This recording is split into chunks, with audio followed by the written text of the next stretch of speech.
7ನೇ ಅಧ್ಯಾಯದ ಮೊದಲನೆಯ ಶ್ಲೋಕವನ್ನು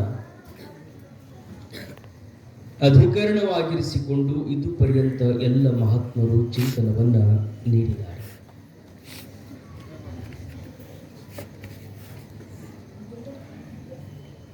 ಬಹುತರವಾಗಿ ಗೀತಾ ಅತ್ಯಂತ ಪವಿತ್ರವಾಗಿರುವಂಥ ಗ್ರಂಥ. ಅಷ್ಟೇ ಅಲ್ಲ,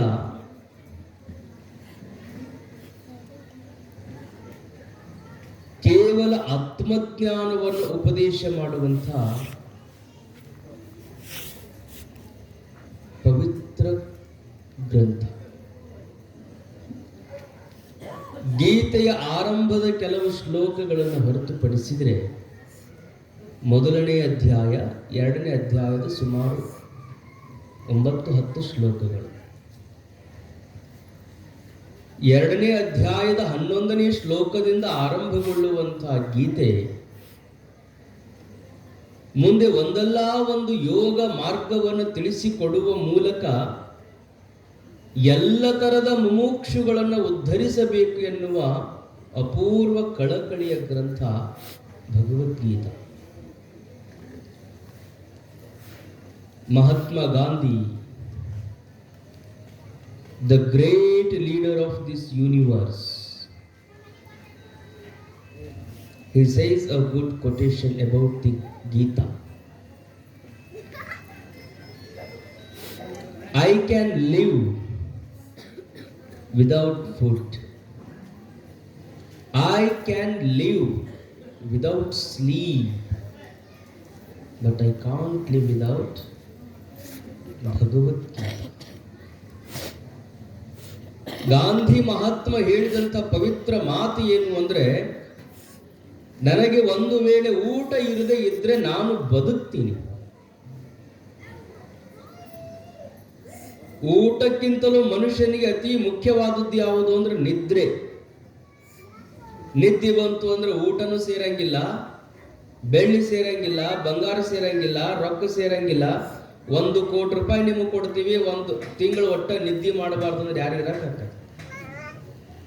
ರೊಕ್ಕದ ಸಲುವಾಗಿ ಇಷ್ಟೆಲ್ಲ ದುಡಿತೀವಿ, 1 ಕೋಟಿ ರೂಪಾಯಿ ಕೊಡ್ತೀವಿ, ಒಟ್ಟ ನಿದ್ದೆ ಮಾಡಬಾರ್ದು. ಆರಾಮ್ ಊಟ ಕೊಡ್ತೀವಿ, ನೀವು ಅಡ್ಡಾಡ್ಬೋದು, ಊಟ ಮಾಡ್ಬೋದು, ಬೇಕಾದ್ ಮಾಡ್ರಿ, ಆದ್ರೆ ಕಣ್ಣಿಗೆ ಕಣ್ಣು ಹಚ್ಚಿ ನಿದ್ದೆ ಮಾಡಂಗಿಲ್ಲ. ನಿದ್ದೆ ಮಾಡಂಗಿಲ್ಲ ಅಂದ್ರೆ ಯಾವ ಮನುಷ್ಯನು ಬದುಕುವುದಿಲ್ಲ. ಆದ್ರೆ ಗಾಂಧಿ ಹೇಳ್ತಾರೆ, ಊಟ ಇಲ್ದನೆ ನಾನು ಬದುಕ್ತೀನಿ, ನಿದ್ದೆ ಇಲ್ಲದನೆ ಬದುಕಂದ್ರೂ ನಾನು ಬದುಕ್ತೀನಿ.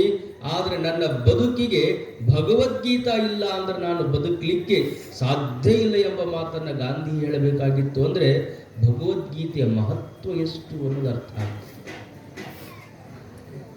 ಆಧುನಿಕ ಭಾರತದ ನಿರ್ಮಾತೃವಾಗಿರುವಂತ ಮಹಾತ್ಮ ಗಾಂಧಿಯವರು ಬೇಕಾದ ಕಡೆಗೆ ಅವರು ಹೋದ್ರು, ತುಂಡು ಬಟ್ಟೆಯ ಮೇಲೆ ದೇಶ ಸಂಚಾರವನ್ನು ಮಾಡಿದ್ದರೂ ಸಹಿತ ಬಲದ ಕೈಯಲ್ಲಿ ದಂಡವನ್ನು ಹಿಡಿದಿದ್ರೆ ಎಡದ ಕೈಯಲ್ಲಿ ಭಗವದ್ಗೀತೆಯನ್ನು ಹೊತ್ತು ಇಡೀ ದೇಶವನ್ನು ಸುತ್ತಿದಂಥ ಬರಿಗಾಲ ಫಕೀರನಾದ. ಗೀತಾ ಎಷ್ಟು ಶಕ್ತಿ ಕೊಟ್ಟಿರಬೇಕು ಅವರಿಗೆ. ಗೀತಾ ಸಾಮಾನ್ಯವಾದ ಕೃತಿ ಅಲ್ಲ. ಸರ್ವ ಉಪನಿಷದಃ ಗಾವಃ. ಗೀತೆಯ ಮಹತ್ವ ಎಂಥದ್ದು ಅಂದ್ರೆ ಎಲ್ಲ ಉಪನಿಷತ್ತುಗಳನ್ನ ಬಟ್ಟಿ ಇಳಿಸಿದಂಥ ಕೃತಿ. The essence of all Upanishads. ಸಾರ ಸಾರ ಸಾರ.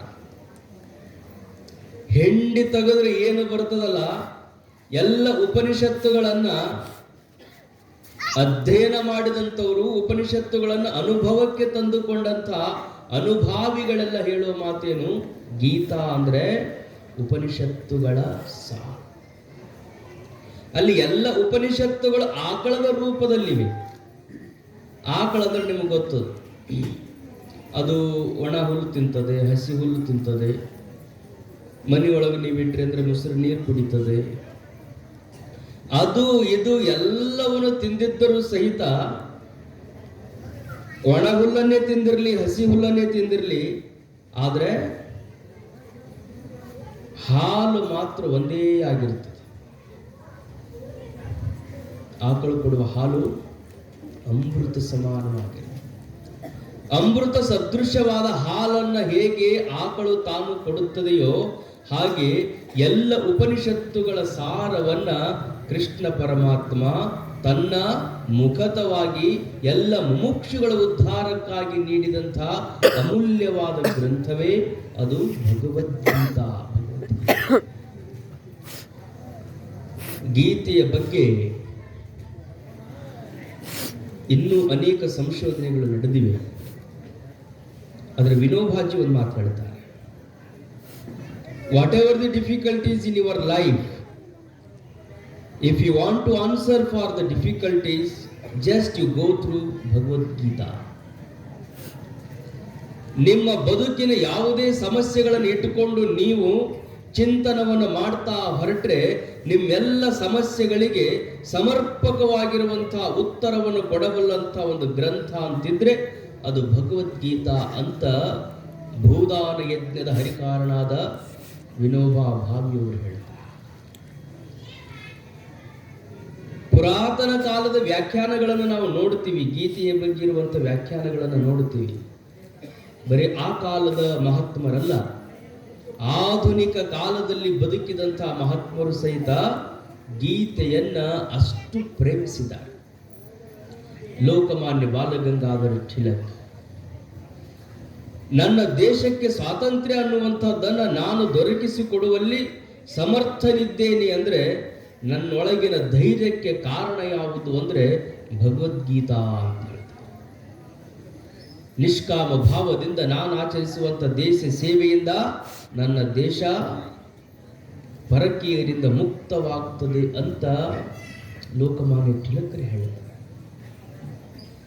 ಯಾಕೆ ಈ ಮಾತುಗಳನ್ನು ದ ಕಂಟೆಂಪ್ರರೀಸ್ ಆಫ್ ದಿಸ್ ಫಿಲಾಸಫರ್ಸ್, ಆ ಕಾಲದ ತತ್ವಜ್ಞಾನಿಗಳನ್ನು ಹಿಡಿಕೊಂಡು ಈ ಕಾಲದ ತತ್ವಜ್ಞಾನಿಗಳವರೆಗೆ ಎಲ್ಲರಿಗೂ ಮಾರ್ಗದರ್ಶನ ಮಾಡಬಲ್ಲಂಥ ಅಮೂಲ್ಯವಾಗಿರುವ ಜ್ಞಾನದ ಭಾಂಡಾರ ಅಂದರೆ ಅದು ಭಗವದ್ಗೀತಾ. ಆ ಕಾರಣದಿಂದ ಯಾವ ಗ್ರಂಥಗಳನ್ನು ನಾವು ಕಣ್ಣು ಆಡಿಸದೇ ಇದ್ರೂ ಚಿಂತೆ ಇಲ್ಲ, ಭಗವದ್ಗೀತೆಯನ್ನ ಮನಾಸಕ್ತ, ಸುಮ್ಮನೆ ಓದುವುದಲ್ಲ, ಆಸಕ್ತಿಯಿಂದ ಭಗವದ್ಗೀತೆಯನ್ನ ಅಭ್ಯಾಸ ಮಾಡಿ. ಎಲ್ಲ ವಿಧಗಳಲ್ಲಿ ಭಗವದ್ಗೀತೆಯನ್ನು ಅಭ್ಯಾಸ ಮಾಡಿ. ಅಲ್ಲಿ ಕರ್ಮಯೋಗಕ್ಕೂ ಅವಕಾಶ ಇದೆ, ಜ್ಞಾನಯೋಗಕ್ಕೂ ಅವಕಾಶ ಇದೆ, ವಿಜ್ಞಾನಕ್ಕೂ ಅವಕಾಶ ಇದೆ, ಜ್ಞಾನ ವಿಜ್ಞಾನಕ್ಕೂ ಅವಕಾಶ ಇದೆ, ಆತ್ಮ ಸಂಯಮನಕ್ಕೂ ಅವಕಾಶ ಇದೆ, ಭಕ್ತಿಗೆ ಅವಕಾಶ ಇದೆ. ಯಾವುದೇ ಮಾರ್ಗದಿಂದ ಹೋದ್ರೂ ಪರಮಾತ್ಮನ ಕಳಕಳಿ ಒಂದಾದ ಅವ ಮುಕ್ತ ಆಗಬೇಕು. ಅವನ ಆಸಕ್ತಿ ಯಾವುದ್ರೊಳಗದ ಆ ದಾರಿಯೊಳಗೆ ಅವ ಹೋಗಿ ಕೊನೆಗೆ ಮುಟ್ಟುವಂಥದ್ದು ಎಲ್ಲಿ? ಆಕಾಶಾತ್ ಪತಿತಂ ತೋಯಂ ಯಥಾ ಗಚ್ಚತಿ ಸಾಗರ ಸರ್ವದೇವ ನಮಸ್ಕಾರಂ ಕೇಶವಂ ಪ್ರತಿಗಚ್ಚತಿ. ಆಕಾಶದಿಂದ ಬಿದ್ದ ನೀರು ಅದು ಬರೀ ಜಮಖಂಡಿಗೆ ಬಿದ್ದರೆ ಮಾತ್ರ ಸಮುದ್ರಕ್ಕೆ ಹೋಗಿ ಮುಟ್ತದೆ.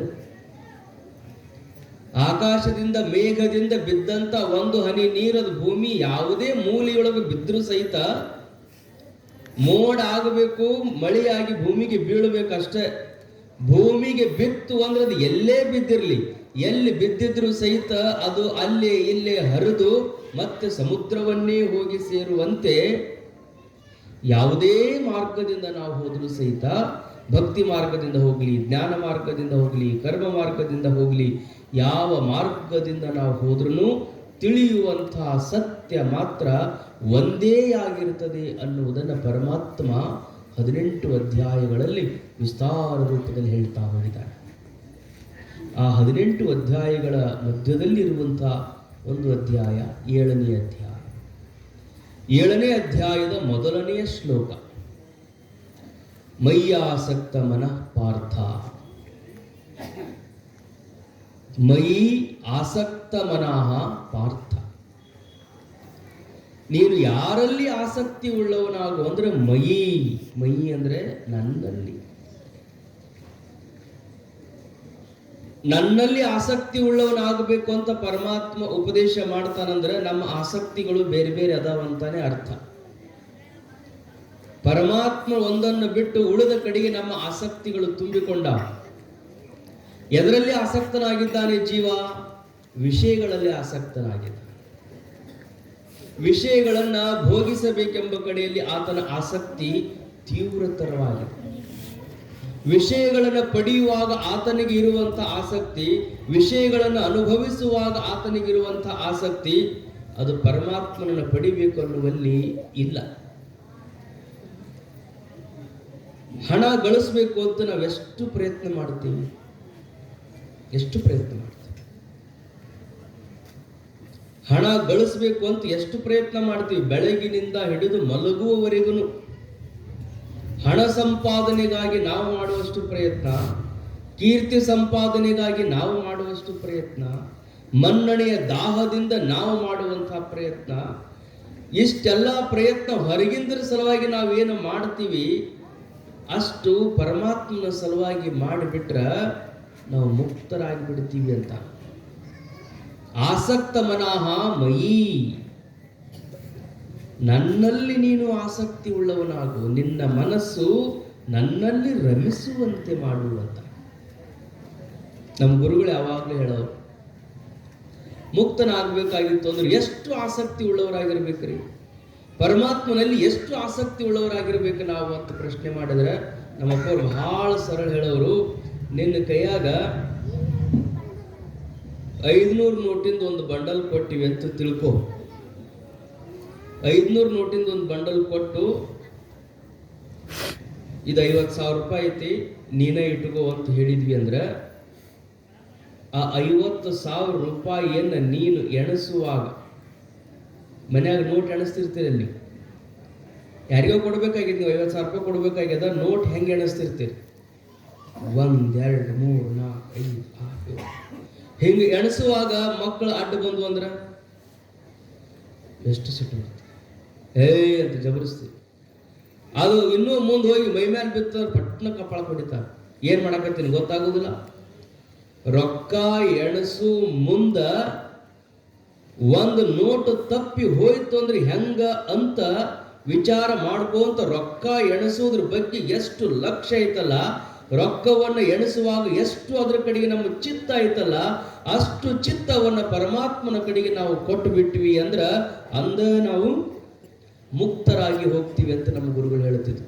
ಮುಕ್ತಿ ಪಡಿಬೇಕಾಗಿತ್ತು ಅಂದ್ರೆ ಎಷ್ಟು ಲಕ್ಷ ಕೊಡಬೇಕು ಅಂದ್ರೆ ಲಕ್ಷ ಹಣ ಕೊಡಬೇಕಾಗಿಲ್ಲ, ನಿನ್ನ ಬಿಟ್ಟರೆ ನನಗೆ ಬೇರೆ ಯಾರು ಗತಿ ಇಲ್ಲ ಅಂತ ಪರಮಾತ್ಮನ ಕಡೆಗೆ ಲಕ್ಷ್ಯ ಕೊಟ್ವಿ ಅಂದ್ರೆ ಅವ ನಮ್ಮನ್ನ ಮುಕ್ತರನ್ನಾಗಿ ಮಾಡ್ತಾನೆ. ವಿಷಯಗಳಲ್ಲಿರುವ ಆಸಕ್ತಿಯನ್ನ ತೆಗೆದು ಪರಮಾತ್ಮನಲ್ಲಿ ಅನುರಕ್ತಿಯನ್ನು ಹೊಂದುವುದೇ ಮಯ್ಯಾಸಕ್ತ, ಮಯಿ ಆಸಕ್ತ. ಮದಾಶ್ರಯ, ಎರಡನೇ ವಿಷಯವನ್ನು ಹೇಳ್ತಾನೆ. ಯಾರನ್ನ ಆಶ್ರಯ ಮಾಡ್ಕೋಬೇಕು? ನನ್ನನ್ನೇ ಆಶ್ರಯಿಸಿ. ನನ್ನ ಆಶ್ರಯವನ್ನು ಬಿಟ್ಟರೆ ಉಳಿದವರ ಆಶ್ರಯ ಎಷ್ಟು ದಿವಸ ಇರ್ತದೆ? ನಮ್ಮ ಮಠಕ್ಕೆ ಬಂದ್ರಿ ಅಂದ್ರೆ ಎಷ್ಟು ದಿವಸ ನಿಮ್ಮನ್ನ ಇಟ್ಕೋಬಹುದು, ಅಥವಾ ಬೀಗರ ಮನೆಗೆ ಹೋದ್ರಿ ಅಂದ್ರೆ ಎಷ್ಟು ದಿವಸ ಇಟ್ಕೊಂತಾರೆ. ಆಶ್ರಯ ಏನದವ ಹೊರಗಿನ ತಾತ್ಪೂರ್ತಿಕ ಅದಾವ. ನಿಜವಾಗಿ ನಾವು ಯಾರನ್ನ ಆಶ್ರಯಿಸಿ ಬದುಕಬೇಕು ಅಂದ್ರೆ ಪರಮಾತ್ಮನನ್ನ ಆಶ್ರಯಿಸಿ ಬದುಕಬೇಕು. ಗೀತೆಯ ಮಹತ್ವ ಎಷ್ಟು ದೊಡ್ಡದಂದ್ರೆ ಸ್ವಾಮಿ ವಿವೇಕಾನಂದರು ಆ ಮಾತನ್ನು ಬಹಳ ಅದ್ಭುತವಾಗಿ ಹೇಳ್ತಾರೆ. ವಿವೇಕಾನಂದರು, ನನ್ನ ಏಳಿಗೆಗೆ ನಾನೇ ಶಿಲ್ಪಿ. ನಾವು ಬಹಳಷ್ಟು ಜನ ತಿಳ್ಕೊಂಡಿರ್ತೀವಿ ನಮ್ಮ ಉದ್ಧಾರವನ್ನು ಇನ್ನೊಬ್ರು ಮಾಡ್ತಾರಂತ ಹೇಳಿ. ಇನ್ನೊಬ್ರು ಉದ್ಧಾರ ಮಾಡ್ತಾರಂತ ತಿಳ್ಕೊಂಡ್ರಂದ್ರೆ ನಮ್ಮಂತ ಮೂರ್ಖರೇ ಯಾರಿಲ್ಲ. ಉದ್ಧರೇದ ಆತ್ಮನಾತ್ಮಾನಂ, ಗೀತೆಯಲ್ಲೇ ಪರಮಾತ್ಮ ಹೇಳ್ತಾರೆ. ನಿನ್ನ ಆತ್ಮ ಉದ್ಧಾರ ಆಗಬೇಕಾಗಿತ್ತು ಅಂದ್ರೆ ಅದು ನಿನ್ನಿಂದ ಮಾತ್ರ ಸಾಧ್ಯ. ಅದ ಆತ್ಮೈವ ರಿಪುರಾತ್ಮನಃ. ನೀನು ಹಾಳಾಗಬೇಕಾಗಿತ್ತು ನಿನ್ನಿಂದನ, ಉದ್ಧಾರ ಆಗಬೇಕಾಗಿತ್ತು ನಿನ್ನಿಂದನ. ನಿನ್ನ ಏಳಿಗೆಗೆ ನೀನೇ ಶಿಲ್ಪಿ. ನಿನ್ನ ಆತ್ಮೋದ್ಧಾರವನ್ನು ನೀನೇ ಮಾಡಿಕೊಳ್ಳಬೇಕು. ಇನ್ನೊಬ್ರು ಯಾರು ಮಾಡ್ತಾರಂದ್ರೆ ಅದು ಸಾಧ್ಯನೇ ಇಲ್ಲ. ಇನ್ನೊಬ್ಬರಿಂದ ನಮ್ಮ ಆತ್ಮೋದ್ಧಾರವಾಗಲು ಸಾಧ್ಯ ಇಲ್ಲ. ಮತ್ತು ಗುರುಗಳು ಅದು ಇಲ್ಲ ಇರ್ತಾರಲ್ರಿ, ಅವರು ಮಾರ್ಗದರ್ಶಕರು, they are instructors. They show the path how to go and reach the goal. But they won't come with you. ಮೈಲುಗಲ್ಲು ಮಾರ್ಗದರ್ಶನ ಮಾಡಬಹುದಲ್ಲದೆ ನಿನ್ನೆಡೆಗೆ ನಡೆಯಬಲ್ಲುದೇ ಮಾನವ. ಜಮಖಂಡಿ 60 ಕಿಲೋಮೀಟರ್ ಐತೆ ಅಂತ ಬಿಜಾಪುರದಾಗ ಒಂದು ಕಲ್ಲು ಐತೆ. ಬಿಜಾಪುರ ದಾಟಿ ಬಂದ ತಕ್ಷಣ ಒಂದು ಬೋರ್ಡ್ ಅದು, ಜಮಖಂಡಿ 60 ಕಿಲೋಮೀಟರ್. ಅದು ಅಲ್ಲಿ ಕುಂತು ಸುಮ್ಮನೆ ಜಮಖಂಡಿಗೆ ಹೋಗೋ ದಾರಿ ಹೇಳ್ತೈತದ. ಅಪ್ಪಗಳು ಬಂದ್ರು ಅಂತ ನಮ್ಮ ಹಿಂದೆ ಬೆನ್ನ ಹತ್ತಿ ಬರ್ತದೆ. ಕಲ್ಲು ಬೆನ್ನ ಹತ್ತಿ ಬರುವುದಿಲ್ಲ, ಅದು ಬರೀ ದಾರಿ ತೋರಿಸ್ತದ. ಹಂಗ ಸದ್ಗುರುನಾಥ ನೀನು ಚೈತನ್ಯ ಸ್ವರೂಪನಿದ್ದಿ ಅನ್ನುವಂಥ ಜ್ಞಾನವನ್ನು ಮಾಡಿಕೊಡ್ತಾನೆ ಹೊರತು, ನಿನ್ನ ತಿಳುವಳಿಕೆಯನ್ನು ನಿನಗೆ ಮಾಡಿಕೊಡ್ತಾನೆ ಹೊರತು, ಅದು ಬೇರೊಂದನ್ನು ತಂದು ಇದು ನೀನಿದ್ದಿ ಅಂತ ಹೇಳಲಿಕ್ಕೆ ಸಾಧ್ಯ ಇಲ್ಲ. ಅದನ್ನ ತಾನೇ ಕಂಡುಕೊಳ್ಬೇಕು. ತನ್ನ ಅರಿವು ತನಗೇ ಆಗಬೇಕು. ಅದು ಆತ್ಮನ್ನೇವಾತ್ಮನ ತುಷ್ಟ. ತನ್ನಲ್ಲಿ ತಾನಿದ್ದಾಗ ಅದನ್ನು ಪಡೆಯಲು ಸಾಧ್ಯ. ಆಶ್ರಯ ಯಾರನ್ನು ಮಾಡಿಕೊಳ್ಬೇಕು ಅಂದ್ರೆ ಪರಮಾತ್ಮನನ್ನೇ ಆಶ್ರಯ ಮಾಡಿಕೊಳ್ಬೇಕು. ಮದಾಶ್ರಯ ಪರಮಾತ್ಮನನ್ನೇ ನಂಬಬೇಕು. ಪರಮಾತ್ಮನಲ್ಲಿಯೇ ಮನಸ್ಸನ್ನ ಇಡಬೇಕು. ಒಮ್ಮೆ ಪರಮಾತ್ಮನಲ್ಲಿ ಮನಸ್ಸಿಟ್ವಿ ಅಂದ್ರೆ ಅದರ ಆನಂದವೇ ಆನಂದ ಇರ್ತದೆ. ನಮ್ದು ಏನಾಗ್ತದಂದ್ರೆ ಮನಸ್ಸು ಬದಲಾಗ್ತದೆ. ಮುಂದೆ ಹೇಳ್ತಾರೆ ಪರಮಾತ್ಮ, ತತ್ ಶೃಣು ಕೇಳು. ಮುಂದೆ ಹೇಳಾವದಿನಂತ. ಮುಂದೆ ಈ ಶ್ಲೋಕದಲ್ಲಿ ಸುಮ್ಮನೆ 2 ಮಾತುಗಳಲ್ಲಿ ಹೇಳ. ಎಂಥವ್ರು ಬೆನ್ನ ಹತ್ತಿ ಬರ್ತಾರ. ಆದ್ರೆ ನನ್ನನ್ನು ಸರಿಯಾಗಿ ತಿಳ್ಕೊಳ್ಳೋಕೆ ಯಾರ ಕಡೆಯಿಂದನೂ ಆಗಿಲ್ಲ. ಮನುಷ್ಯಾಣಾಂ ಸಹಸ್ರೇಶು ಕಶ್ಚಿತ್ ಯತತಿ ಸಿದ್ಧಯೇ ಯತತಾಮಪಿ ಸಿದ್ಧಾನಾಂ ಕಶ್ಚಿನ್ ಮಾಂ ವೇತ್ತಿ ತತ್ವತಃ. ನನ್ನನ್ನು ತಿಳ್ಕೋಬೇಕು ಅಂತ ಹಂಗ ಸಾವಿರ ಜನ ಶಾಸ್ತ್ರ ಹೇಳಕತ್ತಾರ ಅಂದ ತಕ್ಷಣ ಹಂಗ ಕೂಡ್ತಾರ. ಸಾವಿರ ಮಂದಿ ಆಸಕ್ತಿಯಿಂದ ಕೂಡ್ತಾರ ಅಷ್ಟೇ. ಸಾವಿರ ಮಂದಿ ಕೂಡಿದ್ರು 1000 ಜನನು ಮುಕ್ತರಾಗೋದಿಲ್ಲ. ಯಾಕಾಗೋದಿಲ್ಲ ಅಂದ್ರೆ ಖರೆ ತಿಳ್ಕೋಬೇಕು ಅಂತ ಬಂದವರು ಕಡಿಮೆನೇ ಇರ್ತಾರ. ಖರೆ ತಿಳ್ಕೋಬೇಕಂತ ಬಂದವರು ಕಶ್ಚಿತ್ ಯತತಿ ಸಿದ್ಧ. ಎಲ್ಲೋ ಒಬ್ಬ ಖರೆ ತಿಳ್ಕೋಬೇಕಂತ ಪ್ರಯತ್ನ ಮಾಡವ, ಎಲ್ಲೋ ಒಬ್ಬ ಖರೆ ತಿಳ್ಕೋಬೇಕಂತ ಪ್ರಯತ್ನ ಮಾಡ್ತಿರ್ತಾನ.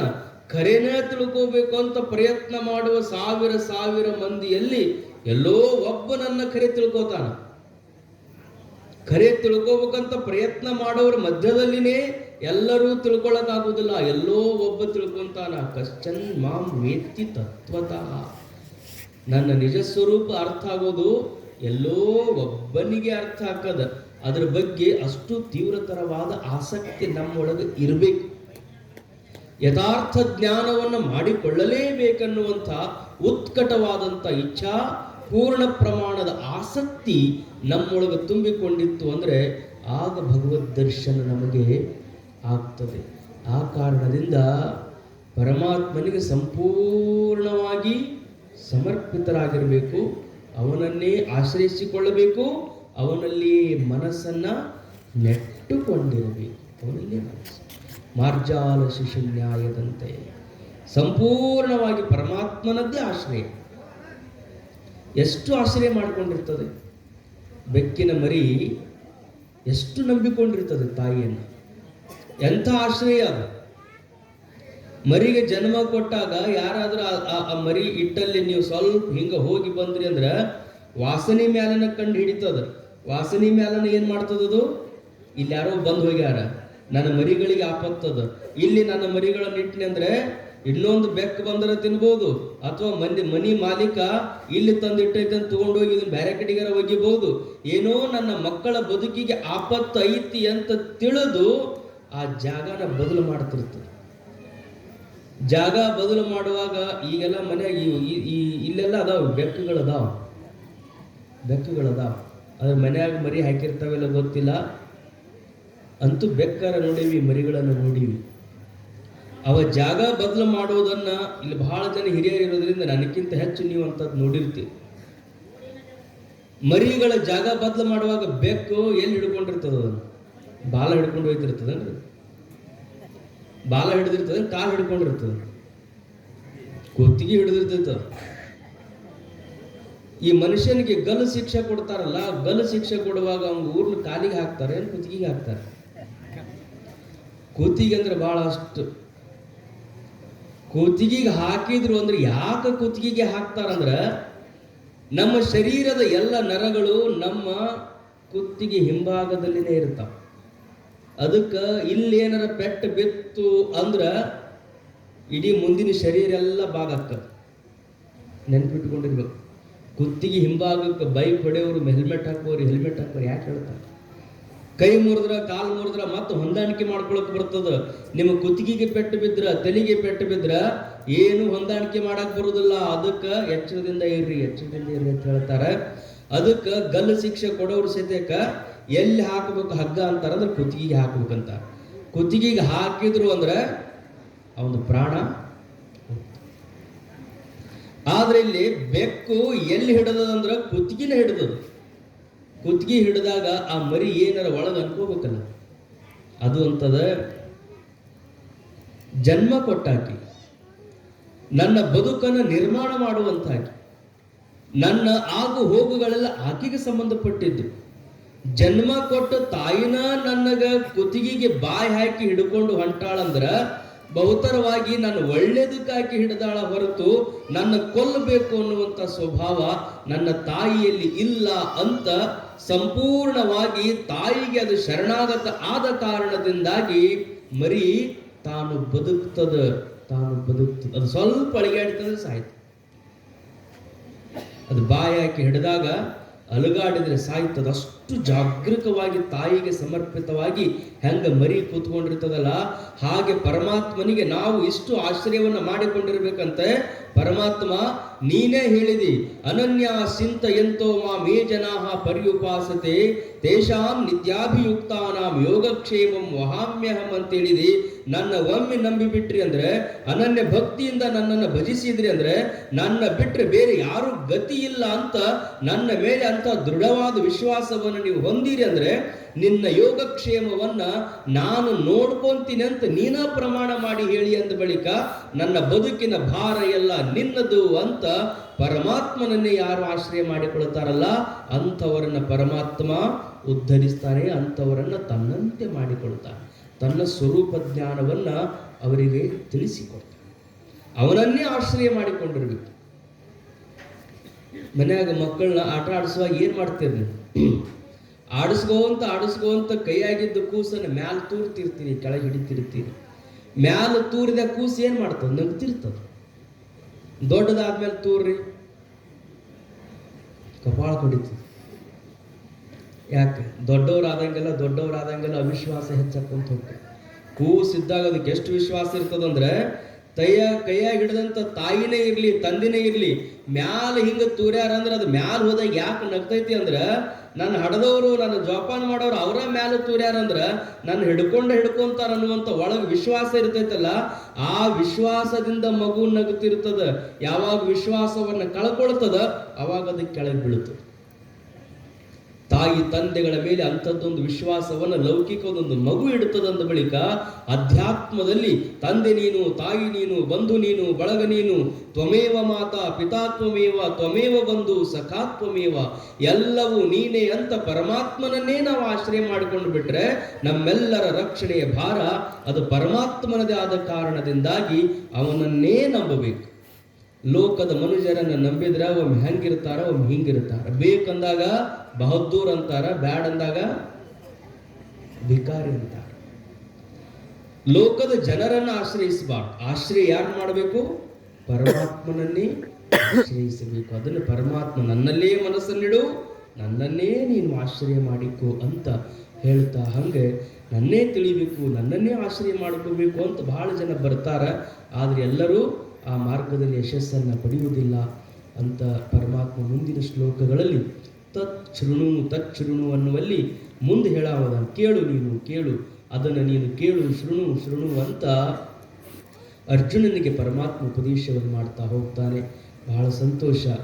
ಈ ದಿನ ವಿಶೇಷವಾದ ಮೆರವಣಿಗೆಯಲ್ಲಿ ಪೂಜ್ಯರನ್ನು ತಾವು ಬರಮಾಡಿಕೊಂಡಿದ್ದೀರಿ. 85 ವರ್ಷ ಅಪ್ಪವರಿಗೆ, ಸಹಜಾನಂದ ಅಪ್ಪವರಿಗೆ 85 ವರ್ಷ. ಶಾಂತಾಶ್ರಮದಲ್ಲಿ ವಿಶೇಷವಾಗಿ ಅದನ್ನೇ ಗುರುಗಳಲ್ಲಿ ಪ್ರಾರ್ಥನಾ ಮಾಡಿ ನಾವು ಶಾಲು ಮಾಲೆಗಳನ್ನು ಹೊದಿಸಿ ಗುರುಗಳನ್ನು ಪ್ರಥಮ ಅಗ್ರಪೀಠದಲ್ಲಿ ಕೂಡಿಸಿ ಅವರಿಗೆ ಗೌರವ ಸನ್ಮಾನವನ್ನು ಮಾಡಿದ್ದೀವಿ. ಕಾರಣ ಏನು ಅಂದರೆ ಶಾಂತಾಶ್ರಮದ ಆರೂಢ ಜ್ಯೋತಿ ಗುರುಗಳಲ್ಲಿ ಅವರ ಅನನ್ಯ ಪ್ರೇಮ. ಬಹಳ ಜನ ರಾಜ್ಯದ ತುಂಬ ಶಾಸ್ತ್ರ ಹೇಳ್ತಾರೆ, ಕೇಳೀವಿ. ಅಪೋರಿಂದನೇ ನಮಗೆಲ್ಲ ಆಗ್ಯದ್ರಿ ಅಂತಲೂ ಹೇಳ್ತಾರೆ. ಅವರು ಬರೆದ ಗ್ರಂಥದಿಂದ ನಮಗಿಂಥ ಉಪಕಾರ ಆಗ್ಯದ್ರಿ ಅಂತ ಕೂತ್ಕೊಂಡಾಗ 4 ಮಂದಿಯೊಳಗೆ ಹೇಳ್ತಾರೆ. ಆದ್ರೆ ಸಭೆಯೊಳಗೆ ಹೇಳಬೇಕು ಅಂದ್ರೆ ಅವ್ರಿಗೆ ಒಂಥರ ಮುಜುಗರ, ಅಪಮಾನ ಆದಂಗೆ ಆಗ್ತಿರ್ತದೆ. ಯಾಕೆ? ತ್ರಿಶಂಕುವಿನ ಸ್ಥಿತಿಯೊಳಗಿರ್ತಾರೆ ಭಾಳ ಮಂದಿ. ತ್ರಿಶಂಕುವಿನ ಕಥೆ ಕೇಳಿ ನಾವು ಗುರುವಿನ ಬಗ್ಗೆ ಅಪನಂಬಿಕೆಯನ್ನು ಮಾಡಿದ. ಗುರುವಿನ ಹೆಸರನ್ನ ಸ್ವರ್ಗಲೋಕದಲ್ಲಿ ಹೋದಾಗ ಹೇಳಿಲ್ಲವ. ಅಲ್ಲಿಂದ ಮತ್ತೆ ಶಾಪಗ್ರಸ್ತನಾಗಿ ಭೂಮಿಗೂ ಬರಲಿಲ್ಲ, ಸ್ವರ್ಗಕ್ಕೂ ಹೋಗಲಿಲ್ಲ. ಅಲ್ಲಿ ಇಲ್ಲಿ ಎರಡೂ ಕಡೆಗೆ ಹೋಗಲಾರ್ದಂಗೆ ನಡುವ ಅಲೆದಾಡುವವರಿಗೆ ತ್ರಿಶಂಕು ಅಂತ. ಅವನೊಂದು ಕತೆ ಭಾಳ ವಿಚಿತ್ರ ಕಥೆ ಅದದು, ಮತ್ತೆ ಯಾವಾಗ ಹೇಳೋಣಕ್ಕಂತೂ ಶಾಸ್ತ್ರವನ್ನು ಬೋಧಿಸುವಂಥವರಿಗೆ ಆದಿಗುರುಗಳು ಅಂದರೆ ಜಗದ್ಗುರು ಸಿದ್ಧಾರೂಢ ಸ್ವಾಮಿಗಳು. ಆ ನಂತರದಲ್ಲಿ ಅಂಥ ಶಾಸ್ತ್ರಕ್ಕೆ ಇದಮಿತ್ತಂ ಎನ್ನುವ ಹಾಗೆ ಭಾಷೆಯನ್ನು ರಚನೆ ಮಾಡಿ ಮುಂಬರುವ ಎಲ್ಲ ಮುಮುಕ್ಷುಗಳ ಉದ್ಧಾರಕರ್ತೃಗಳು ಅಂದರೆ ಆರೂಢ ಜ್ಯೋತಿ ಗುರುಗಳವರು. ಅದನ್ನು ಗಟ್ಟಿಯಾಗಿ ಎಲ್ಲ ಕಡೆಗೂ ಅವರಿಂದಲೇ ಶಾಸ್ತ್ರ ಅನ್ನುವಂಥದ್ದನ್ನು ತಮ್ಮ ಶಾಸ್ತ್ರಾರಂಭದಲ್ಲಿ ಗುರುಗಳನ್ನು ನೆನೆಸಿಕೊಳ್ಳುವಂಥ ಒಬ್ಬ ಅಪರೂಪದ ಯತಿಗಳು ಅಂದರೆ ಅದು ಪೂಜ್ಯರಾಗಿರುವಂಥ ಸಹಜಾನಂದಪ್ಪಗಳವರಂತ ಅಷ್ಟು ಅಭಿಮಾನದಿಂದ ಅವ್ರು ಎಂದು ಅವ್ರನ್ನ ಬಿಟ್ಟರೆ ಬೇರೆ ಅವರಿಗೆ ಇಲ್ಲವೇ ಇಲ್ಲ. ಇಲ್ರಿ, ಅಪೋರ್ದು ಕೃಪಾ, ಅಪೋರ್ದು ಕೃಪಾ, ಹಿಂಗೆ ಹೇಳುತ್ತಿದ್ರು ಅಪೋರು ಹಿಂಗೆ ಮಾಡ್ತಿದ್ರು ನೆನೆಸ್ಕೊಂಡಾಗ ನಮ್ಮ ಗುರುಗಳು ಹೆಂಗೆ ಕ್ರಮವರಿದ ಶಾಸ್ತ್ರವೋ ಹಾಗೆ ಪೂಜ್ಯರದು ಕೂಡ ಅಂಥ ಕ್ರಮವತ್ತಾದ ಶಾಸ್ತ್ರ. ಆ ಕಾರಣದಿಂದ ಇಷ್ಟೆಲ್ಲ ಶಿಷ್ಯ ಸಂಪತ್ತು ಏನು ಶ್ರೀಮಂತ ಮಠ ಅಲ್ಲ, ಬಹಳ ವೈಭವದ ಮಠ ಅಲ್ಲ.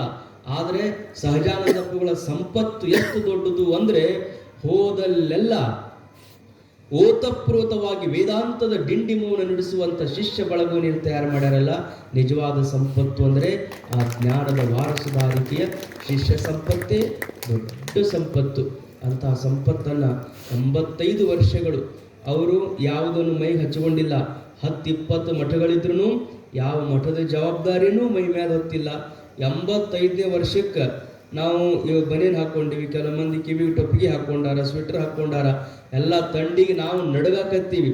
ಆದರೆ ಮೈ ಮೇಲೆ ಬನಿಯನ್ ಸಹಿತಕ್ಕೆ ಇರ್ಲಾರ್ದಂಗೆ ಬರೀ ಮೈಲಿಯಲ್ಲಿ 85 ವರ್ಷದ ಒಬ್ಬ ಸನ್ಯಾಸಿ ಕೂತಾನಂದ್ರೆ ಅದು ಸಹಜಾನಂದಪ್ಪ ಅವರು. ಅವರ ಶಕ್ತಿ ಎಷ್ಟು ದೊಡ್ಡದು, ಶಾರೀರಿಕನೂ ಹಂಗದ, ಮಾನಸಿಕವಾದಂಥ ಪ್ರೌಢಿಮೆನೂ ಹಾಗದ. ಅವ್ರು ಏನು ಹಚ್ಕೊಂಡಿಲ್ಲ, ಆರಾಮ್.